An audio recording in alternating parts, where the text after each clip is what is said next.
का पवित्र समय, बोलो भाई जी ब्रह्म मुहूर्त में उठना चाहिए। पहले नाम कौन सुने, पहले का साधु महात्मा गाने पर ब्रह्म मुहूर्त में उठा करता।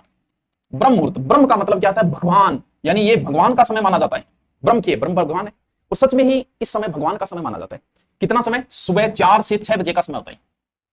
आप महसूस करोगे कि सुबह, कहते हैं कि सुबह 4 से 6 बजे तक व्यक्ति भगवान के सबसे नजदीक होता है, सबसे नजदीक। इस समय व्यक्ति कभी किसी का बुरा नहीं सोचता, 4 से 6 कभी भी किसी कुत्ते को पत्थर नहीं मारता। जब वो 4 बजे उठ के घूमने जाता है, उसे प्रकृति बड़ी सुंदर लगती है, उसे पेड़ पौधे बड़े सुंदर लगते हैं, जीव जंतु घूमते बड़े सुंदर लगते हैं, यानी उस समय वो पत्थर मार ही नहीं सकता किसी कुत्ते के। कहते हैं कि सुबह के समय भगवान के सबसे नजदीक होता है व्यक्ति, इसलिए उसे ब्रह्म मुहूर्त कहा जाता है।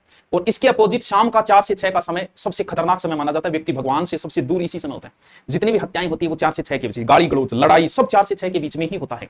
यानी जितना सुबह नजदीक है उतना ही शाम को, रात को वो 4 से 6 के बीच में दारू पिएगा, ऐसी अंट संट चीजें उसके दिमाग में आएगी, दारू पी के सोया है रात को, लेकिन सुबह उसके इस समय आएगी कि आज के बाद नहीं पीऊंगा, आज के बाद ये काम नहीं करूंगा। क्यों? क्योंकि वो भगवान के सबसे नजदीक होता है, इसीलिए उस समय को ब्रह्मा का समय कहा गया है, ब्रह्म मुहूर्त कहा गया है, कि सबसे नजदीक होता है, वो प्रकृति के सबसे नजदीक होता है। जिसके किसी बात की खबर ही ना हो, यानी पता ही नहीं है उसका, ए बेखबर क्या तुझको है खबर,